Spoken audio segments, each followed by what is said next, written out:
welcome to The Explainer. Today, we're diving into the 1,000-year evolution of a really heavy topic, the death penalty, but specifically how due process developed within biblical law. So, what does the Bible actually say about capital punishment? A lot of us think there's just one simple answer, right? But the truth is, it's way more complex and honestly a lot more fascinating than you might think. See, the answer isn't some single rule that was set in stone. We're talking about a living, breathing legal system that grew and changed for over 1,000 years, adapting to new problems and, well, a deeper sense of what justice really means. To really get this, we're going to trace how these laws developed. We'll look at the different legal codes as they were written down over centuries. This timeline is basically our roadmap. We start way back with some of the earliest laws, then move into major collections like the Covenant Code, and end up with these incredibly detailed later codes. You can literally see the law being revised and added to for almost a millennium. So, let's start at the beginning, or close to it. We'll jump into one of the first big legal collections, the Covenant Code, to see what crimes were considered serious enough for the death penalty. Okay, so this code, which you find in the book of Exodus, really laid the groundwork. It set out punishments for things that were seen as a direct threat to the survival and stability of the entire community. At the very beginning, the list of capital crimes was actually pretty short and super specific. It focused on direct, violent acts against people, like murder and kidnapping, and things that would tear apart the family, which was really the foundation of society back then. But, things didn't stay that simple. As society got more complex over the next few hundred years, so did the law. And that list of capital crimes, it got a whole lot longer. And this is where things get really interesting. You see this huge shift in focus. The law expanded from just protecting people's physical safety to also regulating the religious and social purity of the community. So suddenly, things like worshiping other gods or adultery were on the list. The Deuteronomic Code, for instance, introduced a pretty major change.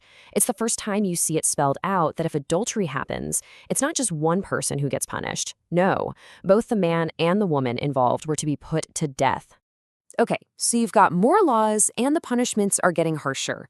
This creates a brand new, really critical problem, right? How do you make sure you don't accidentally execute an innocent person based on a false accusation? And believe me, things could go wrong. There's this one story from the Book of Kings about Naboth's vineyard, and it is a chilling example of how this power could be twisted. So the story goes like this. King Ahab wants this guy Naboth's land. Naboth says no. So Queen Jezebel steps in and cooks up a plot. She hires 2 liars to publicly accuse Naboth of a capital crime. And just like that, based on their testimony, Naboth is killed. It was basically a murder carried out using the legal system. This is exactly the kind of corruption the law had to evolve to stop. So later on, a new rule was introduced that honestly changed everything. It's the 2-witness rule. From then on, you could not be put to death based on the word of just one person. You needed proof from multiple sources. And they added another layer of responsibility, a really powerful one.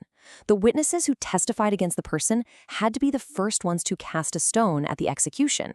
I mean, just imagine the weight of that. You had to be so sure, so absolutely certain that you were willing to start the execution yourself. Now, this growing concern with protecting innocent people wasn't just happening in the courtroom. It also led to another brilliant legal idea designed to stop unjust killing. So, in early societies, if someone was killed, justice was often a family affair. The victim's closest male relative, known as the Avenger of Blood, was expected to get revenge. But you can see how that could quickly spiral into an endless cycle of revenge killings. And here's the big question. What if it was an accident? There's a world of difference between cold-blooded murder and unintentional manslaughter, right? So how could the law protect someone from a grieving relative who was just out for blood?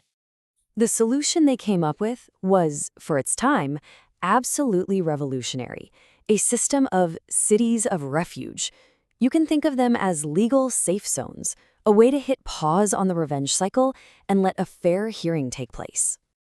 And this wasn't just some vague concept. The system was fully thought out.